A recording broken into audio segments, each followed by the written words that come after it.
Miscellaneous की शुरुआत कर रहे हैं। मिसलेनियस के जितने भी मॉड्यूल्स होंगे वो हमारे तीनों ही एजुकेटर के द्वारा पढ़ाए जाएंगे।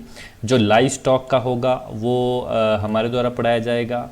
जो हॉर्टिकल्चर का और जो दूसरा हॉर्टिकल्चर के साथ साथ जो फिशरी का पोर्शन है वो दिव्या मैम के द्वारा पढ़ाया जाएगा, और जो बाकी का जो पोर्शन है वो हमारे तीसरे एजुकेटर के द्वारा पढ़ाया जाएगा।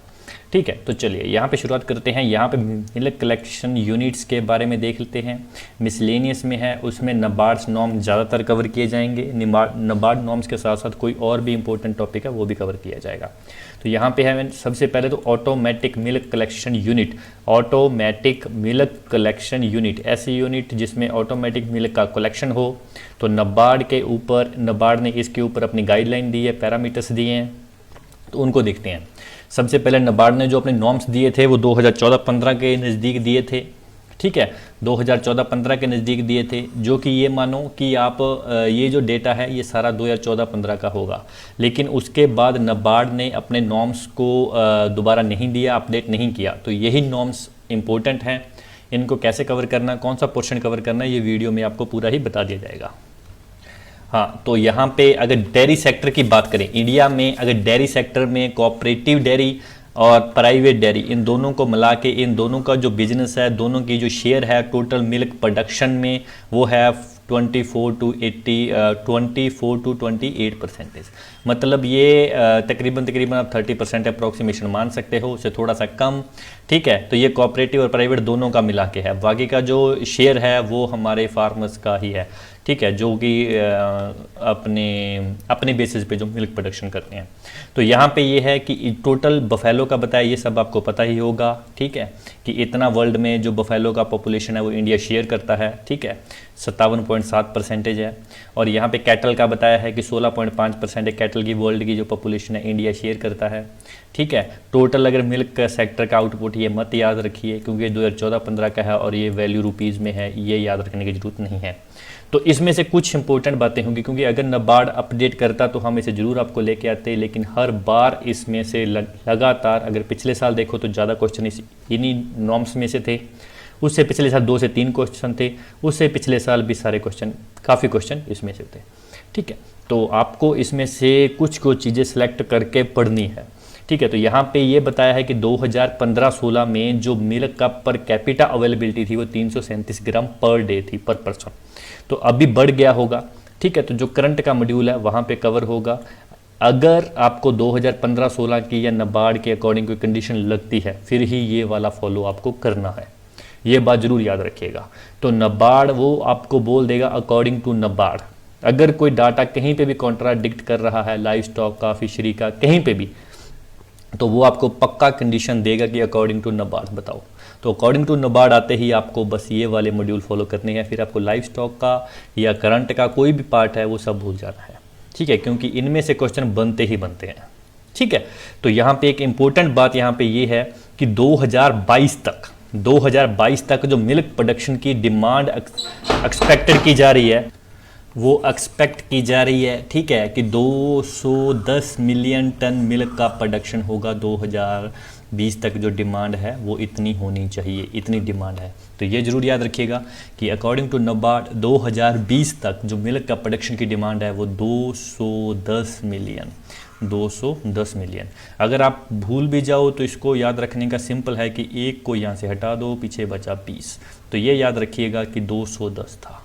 ठीक है, 2020 आते ही तो 20 लाना है हमें। 20 तो हमें दिया ही है, 20 के बीच में 1 लगा के जो वैल्यू है वो 210 थी। ठीक है, 210 मिलियन टन। और 1970 में एनडीडीबी ने, ठीक है, नेशनल डेयरी डेवलपमेंट बोर्ड, ठीक है, उसने जो है ऑपरेशन फ्लड के जो प्रोग्राम था उन्होंने लॉन्च किया था। और इनके जो आर्किटेक्चर रहे थे डॉक्टर वर्गीस कुरियन, ठीक है, वाइट रेवोल्यूशन के फादर भी हैं।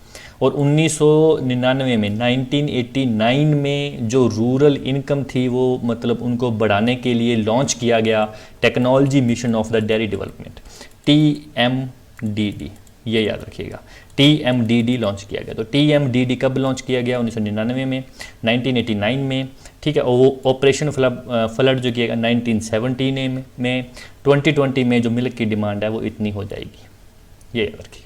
3 चीज़ ये वाली स्लाइड में इंपॉर्टेंट है, ठीक है। चलिए आगे चलते हैं।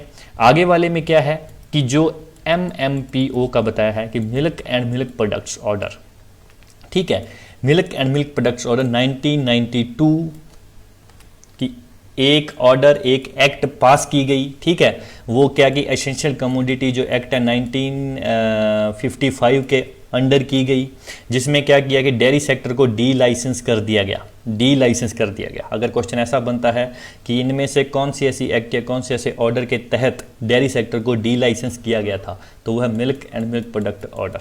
तो इसमें क्या किया था, ये 1991 में किया था।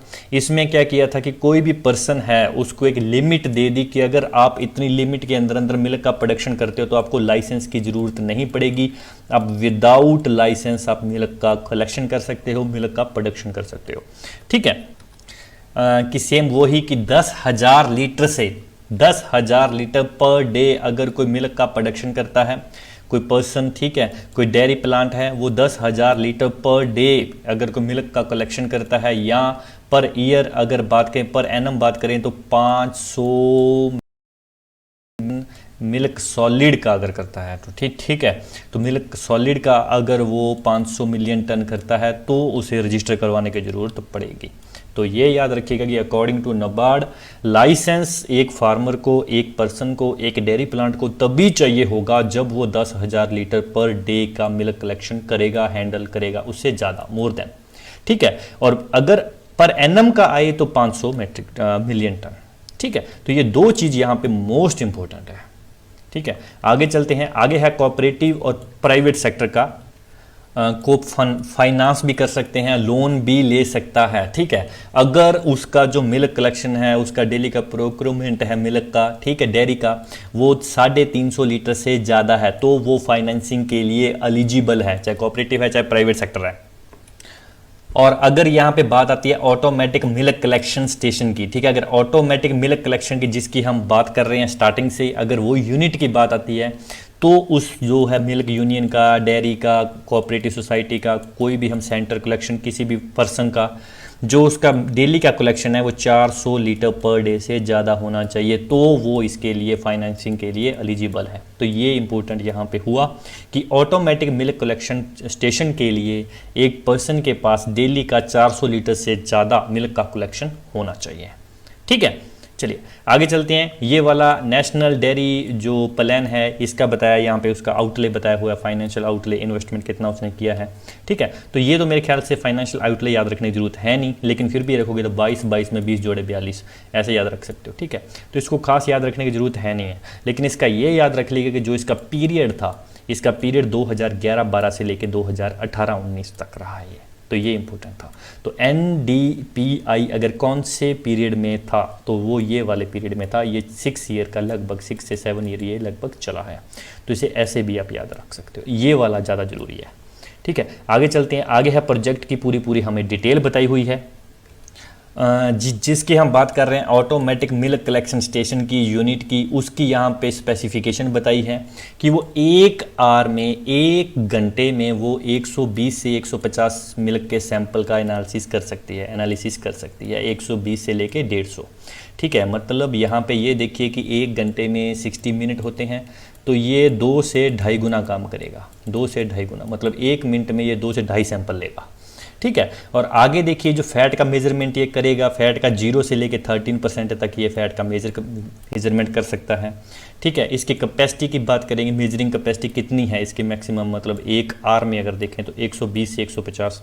यहाँ पे देखिए कि 120 से 150 उसने सैंपल लिए हैं मिल्क के, 120 से 150 उसने ऑपरेशन किए, मेजरिंग उसकी कैपेसिटी है। तुम्हारा बात वही है, यहाँ पे सैंपल लिए, यहाँ पे वो टोटल करेगा पर आवर में 120 से 150, वही बात है, ठीक है। उसके पावर अगर सप्लाई देखे तो ये AC में यूनिट है, कितने वाट में, ये कोई याद रखने की जरूरत नहीं है क्योंकि ये इतना ज़्यादा डेप्थ में जाने वाला है नहीं है। SNF का 3 से 15 वही जो रहता है, कोई खास बात नहीं है, ठीक है। कैपिटल कॉस्ट कितनी आएगी और इंटरेस्ट रेट कितनी रहेगी, ठीक है। कैपिटल कॉस्ट भी कोई मेरे ख्याल से याद रखने की जरूरत नहीं है, अगर रख सकते हो तो आप रख सकते हो, ठीक है। लेकिन इंटरेस्ट रेट का देखिएगा, जितने भी हम बैंकेबल प्रोजेक्ट के नॉर्म्स करेंगे उनके सभी की जो इंटरेस्ट रेट है वो लगभग 12 रहेगी, 12 से 13.5 रहेगी लगभग सभी की, ठीक है। और यहाँ पे रीपेमेंट पीरियड देखिएगा, रीपेमेंट इसका पीरियड होता है 5 ईयर, ठीक है। मिल्क कलेक्शन जो है ये इंपॉर्टेंट है रीपेमेंट पीरियड का, ठीक है। Repayment period 5 year, repayment period सबके याद कीजिएगा जितने भी हैं, ठीक है। आगे आता है यूनिट कॉस्ट एंड इसकी जो टेक्नोलॉजी इकोनॉमिक्स जो पैरामीटर्स हैं ऑटोमेटिक मिल्क कलेक्शन के, तो यहाँ पे एक अजम्पशन बताया है कि इतना अज्यूम किया जाता है, ये यूनिट्स है, लीटर पर डे हुआ, सैंपल पर डे हुआ, ठीक है। तो ये वाला सब वो है, तो यहाँ पे पार्टिकुलर्स हैं कि इनकम पैरामीटर्स हैं, ठीक है। ये यूनिट कॉस्ट है, बैंक का मार्जिन वगैरह और ये सब है। तो इसमें इतना ज़्यादा डेप्थ में जाने का है नहीं है, क्योंकि इसमें कोई आप वो कर नहीं सकते। इसमें अगर सिंपल याद रखना है तो ये कर सकते हो कि वॉल्यूम ऑफ मिल्क जो प्रोक्यूर्ड है वो कितना लीटर पर डे ये कर सकता है, तो ये अज्यूम किया जाता है कि 500 कर सकता है। ये याद रखिएगा कि इतना 500 लीटर पर डे, वो जो ये वाली हमारे पास है ऑटोमेटिक मिल्क कलेक्शन जो स्टेशन है, ये पर डे एक प्रयोग कर सकता है। नंबर ऑफ मिल्क सैंपल की जो बात हुई है, सैंपल पर डे, तो ये अज्यूम किया जाता है कि ये 25 है। अब यहाँ पे किसकी बात हो रही है? यहाँ पे बात हो रही है उसकी इकोनॉमिक पैरामीटर्स की। कंफ्यूज मत हो जाना, क्योंकि इकोनॉमिक्स जो पैरामीटर्स होते हैं उन्हें उनका डाटा हमेशा अलग ही होता है, उनको अलग वे में रिप्रेजेंट किया जाता है, ठीक है। तो ये दो चीज़ यहाँ पे ये इम्पोर्टेंट है, ठीक है। ये वाले टेबल में आगे इसमें इतना कुछ है नहीं है। आगे आता है national programme of the bovine breeding and dairy development. ये इसका लॉन्च कब हुआ था? 2014 में, ठीक है। NPBBNDD, ठीक है। देखिए NPBBNDD, ठीक है, सिंपल है। ये 2014 में हुआ था, ठीक है। इसे अगर आप भूल जाओ तो इसे ऐसे भी याद रख सकते हो, डी है, DAB, इसके लास्ट में डी आता है, ठीक है। इसके लास्ट में डी आता है। डी जो है ये ABC में 4 नंबर डिजिट पे होता है, तो इसके लास्ट में भी 4 आता है, ऐसे याद रख लेना अगर आप भूल जाओ तो आगे। वैसे तो जो ट्रिक्स होती हैं वो लगभग किसी में भी अगर लगती है तो आप बताने की कोशिश करते हैं, लेकिन ज़्यादा ट्रिक्स करने की ये ना हो जाओ कि अब ट्रिक्स याद करते करते ही वो हो जाओ। तो जो आपको डाटा नहीं याद हो रहा आप उसकी ट्रिक को फॉलो कीजिए, ठीक है। जो आपको लग रहा है कि इसको मैं कैसे याद करूं, वहां पे अगर बताया गया तो उसको याद कीजिए। बाकी खुद का अगर आपकी निकलती है तो और भी अच्छा है, आप खुद भी बना सकते हो। हाँ, ये यहाँ पे इमीडिएटली आफ्टर मिल्किंग वहाँ पे कूलिंग टेम्परेचर बताया है मिल्क का, जो 4 डिग्री सेल्सियस, आपको पता ही होगा ये यूनिवर्स होता है 4 डिग्री सेल्सियस, इसमें रखते ही रखते हैं। जब मिल्किंग करने के बाद अगर उसे हम 2 घंटे के अंदर अंदर फर्दर प्रोसेसिंग में ना लें, कुछ भी हम ना लें, यानी कुछ भी दही वगैरह बनाना कुछ भी ना करें, तो उसे 4 डिग्री सेल्सियस पे आप रखने पे ज़रूर उसे रखना चाहिए ताकि मिल्क है वो ख़राब ना हो, ठीक है। तो यहाँ पे है capacity of the bulk milk cooling system. देखिए नाम चेंज हो गया है, हाँ स्टार्टिंग में हम bulk milk cooling system unit ही कर रहे थे, सॉरी, कि हाँ यहाँ पे बल्क मिल्क कूलिंग सिस्टम जो यूनिट है यही कर रहे थे, और यहाँ पे यही वर्ड आया है कि बल्क मिल्क कूलिंग यूनिट, ठीक है, जो ये वाला सिस्टम है। तो इसकी जो रेंज रहेगी वो रहेगी 500 से लेके 10,000 लीटर का। ये यहाँ पे बल्क में उसे कूल कर सकता है, उसे स्टोर करके उसे कूलिंग रखेगा और वो 4 डिग्री सेल्सियस पे रखेगा। मतलब एक सिंपल एक ऐसे करके एक आपके पास इक्विपमेंट होगा जिसकी कैपेसिटी होगी 500 से लेके 10,000 लीटर, ठीक है। और इसका कंस्ट्रक्टर अगर एरिया देखोगे तो वो 800 से लेके 1200 स्क्वायर फीट सफिशिएंट रहेगा। जैसे मैंने पहले बताया यहाँ पे एक इक्विपमेंट रहेगा, इसका जो एरिया रहेगा वो 800 से लेके 1200 स्क्वायर फीट का ये यहाँ पे सफिशिएंट रहेगा। इंटरेस्ट रेट देखिए वही इसे कंसीडर किया जाता है 12%। मोस्ट प्रोबेबली सभी में 12 से 13 ही आएगी, इसका रट्टा मारने की कोशिश मत करना, ठीक है। आगे चलते हैं। आगे आता है हमारे पास यूनिट कॉस्ट हुआ, बैंक लोन हुआ और मार्जिन मनी हुआ बल्क यूनिट कूलिंग सिस्टम के लिए, ठीक है। तो इसमें बेसिकली एक तो 2000 लीटर का मॉडल है हमारे पास, ठीक है, और एक है 5000 लीटर का मॉडल है। 2 मॉडल है, दोनों का अलग अलग यहाँ पे बताया है। तो इसमें मार्जिन मनी क्या होता है कि जिसे फार्मर को खुद को देना होता है। मतलब बैंक क्या करेगा कि आपको 100% फाइनेंस नहीं करेगा, 100% लोन नहीं देगा। अगर आपके टोटल प्रोजेक्ट की कॉस्ट 10 लाख है तो बैंक क्या करेगा, बोलेगा जी मैं इसमें 80% दूंगा, 20% आप खुद का लाओ, ठीक है। तो यहाँ पे 80% यहाँ पे फाइनेंस बैंक खुद करेगा, बैंक लोन। मार्जिन मनी जिसे फार्मर पे करेगा वो होगा 20%, ठीक है। तो यहाँ पे मार्जिन मनी वो चीज़ होती है। तो मार्जिन मनी लगभग सभी में नाबार्ड में रहेगा 10 से 20 रहेगा, ठीक है। ये एक अप्रॉक्सीमेशन यहाँ पे रहेगा सबका। तो इसमें क्या याद करना है, इसमें सिंपल आपको इसकी कॉस्ट याद कर लीजिए कि जो कॉस्ट है bulk milk cooler including accessories, ठीक है, ये जो है बल्क मिल्क कूलिंग की अकॉर्डिंग टू नाबार्ड 2000 लीटर वाले की वो है 5,30,000 और इसका कर लीजिए 8,90,000, बस बहुत है, ठीक है। आगे हमारे पास टेक्नोलॉजी इकोनॉमिक्स पैरामीटर्स आते हैं हमारे पास बल्क मिल्क कूलिंग के, ठीक है। तो यहाँ पे इकोनॉमिकली हम देखेंगे, तो यहाँ पे सबसे पहले तो हमारे पास वही 2000 मॉडल लीटर वाला और 5000 लीटर वाला दो आ गए। तो यहाँ पे सबसे पहले तो ये देखते हैं इनकम का और फिर एक्सपेंडिचर का, दो है, और फिर अदर आ गया। तो सबसे पहले आता है कैपेसिटी यूटिलाइजेशन परसेंटेज में है कि पहले साल में कितनी कैपेसिटी का यूटिलाइज कर सकता है। तो यहाँ पे परसेंटेज में वैल्यू है वो है 60। अब 60 कैसे है, देखिए 2000 लीटर की इसकी खुद की कैपेसिटी है ये वाले मॉडल में, मान लीजिए हमारे पास 365 दिन है या 180 दिन है, तो टोटल जितनी उसकी कैपेसिटी होगी, टोटल जितनी उसकी कैपेसिटी बनेगी मिल्क को हैंडल करने की, उसका वो पहला ये एक इकोनॉमिकली एज्यूम किया जाता है, क्योंकि बैंक ने लोन देना होता है और बैंक ये समझता है कि ये पूरे साल में उसका 60% ही यूज़ कर पाएगा, 100% उसका यूटिलाइज नहीं कर पाएगा, क्योंकि न्यू फार्मर है, न्यू है तो इसे वो पूरा यूज़ करना आएगा ही नहीं। तो ये उसका 60% एक एवरेज लेके चलता है नबार्ड कि एक 60% ये यूज़ कर पाएगा पूरे साल में। मान लीजिए कि यहाँ पे पूरे साल में वो 1 लाख लीटर उसकी कैपेसिटी है, ठीक है, कि 1 लाख लीटर मिल्क को वो हैंडल करेगी। अब 1 लाख के ऊपर अगर लीटर का रुपीज़ वगैरह लगा के अब बैंक बोले लोन करना है तो नहीं, ठीक है। यहाँ पे एक पैरामीटर्स रखा जाता है कि 1 लाख लीटर है पूरा, तो इसका 60% करो, 60,000 हो गया, 60,000 वो कर सकता है, एक पोटेंशियल है, ठीक है। तो 5000 वाले में भी 60,000 रहेगा। दूसरे साल माना जाता है कि ये उसका 75% यूज़ कर सकता है पूरे साल का जितना उसका बनता है, ठीक है। और अगले साल 85 और उसे अगले साल 90, बस ये रहा, ठीक है। तो चलिए, और आगे जो है इसका बताया है एक्सपेंडिचर, आगे है इसका एक्सपेंडिचर में आपको क्या चीज़ याद रखनी है, पावर एंड फ्यूल कंजप्शन नहीं, कोई खास बात नहीं है, रिपेयर एंड मेंटेनेंस नहीं, मैनेजर सुपरवाइजर नहीं, ठीक है, मिसलेनियस में नहीं।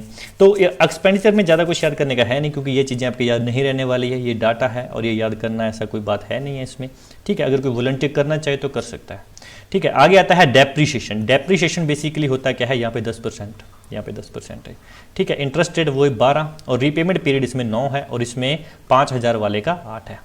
यहाँ पे देखिएगा 2000 वाले का रीपेमेंट पीरियड 9 है और 5000 वाले का 8 है, कंफ्यूज मत हो जाना, ठीक है। डेप्रीशिएशन बेसिकली क्या होता है, डेप्रीशिएशन ये होता है कि किसी भी चीज़ की वैल्यू कम हो जाना। मान लीजिए आज एक चीज़ 100 रुपये की थी, ठीक है, डेप्रीशिएशन हमारा 10% है, ठीक है, एक साल का, तो अगले साल जो इसकी वैल्यू है वो 90 रुपये रह जाएगी। 100 का 10% 10 रुपये हुआ, 100 में से 10 गए कितना आया, 90, तो 90। तो यहाँ पे डेप्रीशिएशन ये है कि कल को अगर इसकी वैल्यू लगाई जाए कि अगर ये टाइम पे नहीं करता है, ठीक है, और इसका बैंक ने बोला कि नहीं जी इसका जो यूनिट है ये सेल कर दो, अपन ले आते हैं और सेल कर देते हैं, तो उसका डेप्रीशिएट अमाउंट उसकी क्या करते हैं 10% तय कर लेते हैं कि 5 लाख का था तो ठीक है 4,50,000 इसकी अभी वैल्यू हुई, ठीक है, सेल कर दो। चलिए आगे चलते हैं। आगे हमारे पास ये इसका कुछ आगे इसके टाइप्स में आता है कि जो बल्क मिल्क कूलर है उसके फेमस है इंडिया में, ठीक है, द लेवल ये प्राइवेट लिमिटेड हुआ, ISF हुआ, ठीक है, महेश इंजीनियरिंग बल्क कूलर हुआ, तो ये सब उसके आगे मॉडल हैं ये, ठीक है, इनका ये मॉडल है, इनका ये मॉडल है और इनका ये एक फेमस 2 मॉडल है। तो ये वाले ये मॉडल के ऊपर बताया है कि इनका कंप्रेसर क्या होता है, ठीक है, ये हर्मेटिक होता है, ये स्क्रॉल होता है, ये स्क्रॉल होता है और स्क्रॉल होता है, ठीक है। अब देखिए इसके डेप्थ में तो आपको जाने का है नहीं है, ना ही आपके याद रहे, ठीक है, अगर डेप्थ में आप जाओगे तो इसको सिंपल है कि एक याद रख लीजिएगा कि जो महेश इंजीनियरिंग वाला है उसका कंप्रेसर हर्मेटिक होता है, बाकी सबका स्क्रॉल होता है। ज़्यादा डेप्थ में मत जाइए इसके, क्योंकि इसमें अगर हम और समझाने लग गए तो ये चीज़ों के ऊपर हाइप हो जाएगा और बाकी का भूल जाओगे, ठीक है। तो इसमें एक और चीज़ याद रखने की है कि टेम्परेचर जो है वो इसका maximum 35 degree, minimum 4 degree, minimum तो आपको पता ही होगा 4 डिग्री सेल्सियस, सभी का रहा है 35 डिग्री। और अगर ये आता है कि बल्क मिल्क कूलर का एवरेज टेम्परेचर कितना रहेगा अकॉर्डिंग टू नबार्ड, तो उसमें दिया होगा 35 से 4 डिग्री सेल्सियस। आपको 4 तो पता है लेकिन ये भी पता होना चाहिए 35, क्योंकि अगर रेंज में वैल्यू दे दी तो ये आपको याद होना चाहिए, ठीक है। कूलिंग टाइम ये कितना लेता है, ये 3 घंटे, ये भी 3 घंटे, ये भी 3 घंटे, ये भी 3 घंटे, ठीक है जी, किससे खत्म, ठीक है। आगे आता है हमारे पास डीजल जनरेटर का, ठीक है। डीजल जनरेटर में देखिए सभी के सभी ये 25 किलोवाट के हैं, ये 25, ये भी 25, ये 15 का है, जिसका एक कंप्रेसर था हर्मेटिक है, ये सबसे छोटे वाला है ना, ठीक है, इसमें फ़ैन भी सबसे कम है। तो इसका कोई इतना ज़्यादा याद मत करना, टेम्परेचर कर लो, कूलिंग टाइम है बहुत है, और एक ये याद करना चाहिए, ये कर लो, और बस एक कंप्रेसर टाइप, और बाकी ये 3-4 हैं। ठीक है, आगे लिस्ट आती है इनकी कि ये इंडिया में कौन कौन से सप्लायर हैं हमारे बेस जो मेजर हैं बल्क मिल्क कूलर के। महाराष्ट्र में कौन है, ठीक है, the level private limit Maharashtra में है। अब बात यह है कि ये याद करने की क्या ज़रूरत है, क्योंकि 2015-16 में पावर टिलर का यमर का पूछा था कि इंडिया में यमर का प्रोडक्शन कौन करता है, मित्सुबिशी। ठीक है, मित्सुबिशी करती है।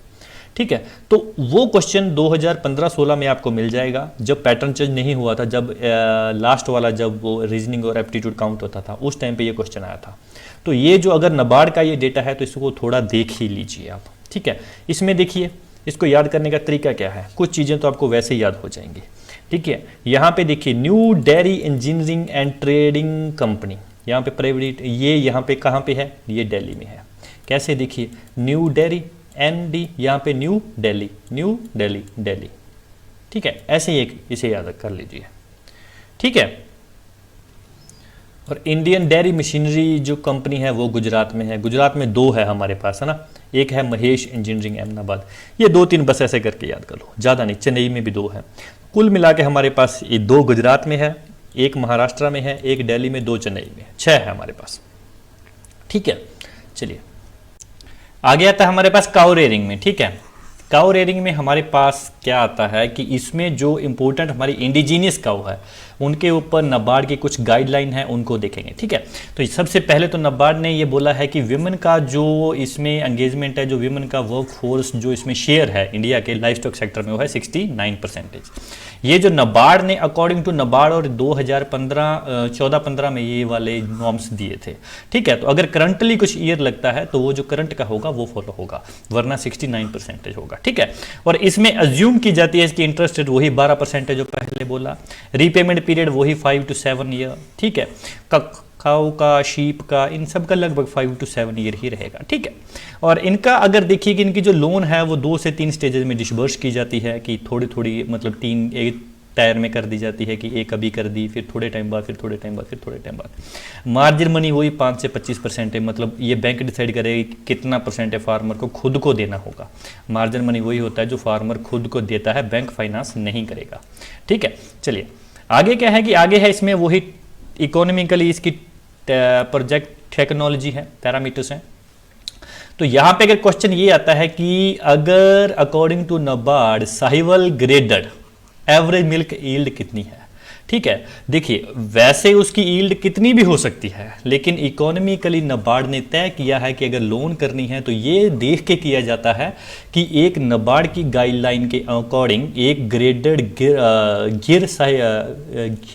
गिर हुई या साहिवाल हुई, ग्रेडेड गिर या ग्रेडेड साहिवाल। ठीक है, उसकी जो एवरेज मिल्क यील्ड है वो है 4 लीटर, तो इसके ऊपर लोन किया जाएगा, इसको अज्यूम करके। इसीलिए ये वाले नॉर्म्स इंपॉर्टेंट है, क्योंकि बैंक में तो इनको फॉलो किया जाएगा, चाहे साहिवाल 10 लीटर मिल्क क्यों ना दे, उनको कोई लेना देना नहीं है। जो यहाँ पे गाइडलाइन बोली गई है उनको फॉलो किया जाएगा। ठीक है, तो ये जरूर याद रखिएगा, अगर ये पूछा जाता है कि अकॉर्डिंग टू नाबार्ड ग्रेडेड गिर का एवरेज मिल्क यील्ड है वो कितनी लीटर है, तो वो है 4 लीटर। ठीक है, पर डे। चलिए यहाँ पे क्या है कि इंश्योरेंस प्रीमियम का बताया कि जो इंश्योरेंस होती है वो 5% होती है इसके ऊपर। आगे इसका है कॉस्ट ऑफ जो कंसनट्रेट फीड है उसकी कॉस्ट 18 रुपये पर केजी। मेरे ख्याल से ये इतना इंपॉर्टेंट नहीं है, ये भी आप छोड़ दीजिए, ड्राई वाला भी करना तो कर सकते हो। ठीक है, वैसे कोई दिक्कत वाली बात नहीं है। इंटरेस्ट रेट वही 12% है। रीपेमेंट पीरियड इसका 6 है। ठीक है, वही 5 से 7 जो रहता है, एवरेज 6 हो गया। ठीक है, तो बाकी इसका जो इसका सेलिंग प्राइस है मिल्क का पर लीटर कितना आएगा, 27 आएगा।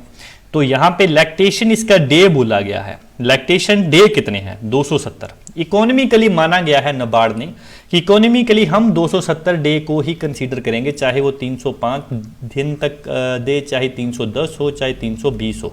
ठीक है, लेकिन इकोनॉमिकली वो 270 मानेंगे। ठीक है, ड्राई डे यहाँ पे 120 माने गए हैं, ड्राई डे 120 माने गए हैं। मैक्सिमम 270 है, ये मैक्सिमम 120 है। ठीक है, चलिए आगे चलते हैं। यहाँ पे मैं आपको फिर बता दूं कि कहीं ना कहीं पे लैक्टेशन डे का जो लाइव स्टॉक है वहाँ पे डेटा अलग होगा, लेकिन वो जो है वो अलग है, यहाँ पे नाबार्ड के अकॉर्डिंग इकोनॉमिकली है। ठीक है, ये नाबार्ड के अकॉर्डिंग होगा या इकोनॉमिकली पैरामीटर्स की कुछ आपको कंडीशन जरूर दी होगी, और बोला भी होगा कि साहिवाल ग्रेडेड या गिर ग्रेडेड। ग्रेडेड का मतलब यही है कि उसकी एक ग्रेड फॉर्म है, उसको तैयार किया गया है, उसको एक ग्रेड में रखा गया है कि ये एक ए ग्रेड साहिवाल है। ठीक है, चलिए, और यहाँ पे कोई इसका मतलब जो फॉर्म है वो इसका कल्टीवेशन फार्मिंग करना चाहता है, तो यहाँ पे एक नाबार्ड ने रिकमेंड किया है कि 2 बैचेस में आप कर सकते हो, इंटरवल 4 से 6 मंथ का, ताकि पूरा साल ही आपको मिल्क की ईल्ड आती रहे। ठीक है, कभी भी आपका कोई ऐसा दिन ना आए जब आपके पास मिल्क की ईल्ड ना हो, ताकि पूरा साल को यूटिलाइज कर सके। ठीक है, तो 2 बैचेस में बोला है 4 से 6। ठीक है, 4 से 6 मंथ के इंटरवल में। ठीक है, और जो फ्रेशली कर्व्ड एनिमल हैं, in second and third lactation वाले अगर हम कर रहे हैं तो उनको 2 बैचेस में हम कर सकते हैं, 4 से 6। बेनिफिट एंड कॉस्ट रेशो ये सब पढ़ा ही होगा आपने। ठीक है, तो ये 1.09 से 1 है। ठीक है, इतना बेनिफिट होगा, इतना कॉस्ट होगा, मतलब 1 रुपये अगर कॉस्ट आती है तो उसमें 0.09 जो पैसा है वो उसका बेनिफिट रहेगा। ठीक है, यहां पे है internal rate of return IRR, ये more than 33%। Internal rate of return, ठीक है, ये मोर देन 33% है। आगे आता है फीडिंग शेड्यूल पर डे। तो यहाँ पे फीडिंग शेड्यूल में मेरे ख्याल से अगर आप इसका रुपीज़ में याद रखोगे तो कोई इसका मतलब बनता नहीं है। इसको बस आप केजी में याद रख लीजिए कि जो कंसनट्रेट फीड है वो 2 kg, जैसे पहले भी हम कम ही दे रहे थे इसको। तो ठीक है, लैक्टेशन डे में, ड्राई डे में 1 kg। ठीक है, इसका हाफ देंगे ड्राई डेज में। ठीक है, और ग्रीन फडर हम यहाँ पे 20 दे रहे हैं और ड्राई डे में 15 kg देना है। ठीक है, ड्राई फडर यहाँ पे 3 दे रहे हैं, लेकिन ड्राई डे में ड्राई फडर क्या होगा, बढ़ जाएगा, 4 हो जाएगा। ठीक है, और टोटल यहाँ पे जो मतलब क्वांटिटी ऑफ केजी में है, ये यहाँ पे पूरा इसने दिया नहीं है, तो ये आपको 3 ही याद रख लीजिए, अदरवाइज नाम भी करोगे तो भी चलेगा। ठीक है, आगे आता है लैक्टेशन चार्ट। ठीक है, तो आगे अगर फर्स्ट ईयर में देखोगे तो फर्स्ट ईयर में जो लैक्टेशन डेज पूरे साल में, यहाँ पे लैक्टेशन डेज अगर फर्स्ट ईयर उसका पहला उसका लैक्टेशन डे, उसका पहली लैक्टेशन में उसका काउंट करेंगे तो 425 और ड्राई डेज 120, दूसरे में 510, दूसरी लैक्टेशन में। ठीक है, दूसरी लैक्टेशन वाले ईयर में, फिर ये चलता रहेगा ऐसे ऐसे ऐसे ऐसे ऐसे। ठीक है, क्योंकि ये कोई एक ईयर नहीं है, ये है कि एक लैक्टेशन डे आए फिर ये आए। वैसे इसमें से कोई क्वेश्चन बनेगा नहीं, क्योंकि ये आगे बहुत ज़्यादा है, तो इसमें कोई क्वेश्चन बनने का है ही नहीं है। ये जो है 270 आप याद रखिए, क्योंकि ये एक एवरेज है और 270 को ही एज्यूम करके उसकी वैल्यू निकाली जाती है, उसको लोन किया जाता है, फाइनेंस किया जाता है। तो ये इकोनॉमिकली पैरामीटर्स हैं। ठीक है, वो क्या है, वो है चार्ट। ठीक है, ये चार्ट है। ठीक है, ये है चार्ट। ठीक है, तो ये वाला इतना इंपॉर्टेंट नहीं है, ये वाला इकोनॉमिकली वाला इंपॉर्टेंट है। ठीक है, इसी के साथ हमारा मॉड्यूल होता है खत्म। Thank you so much, God bless you all.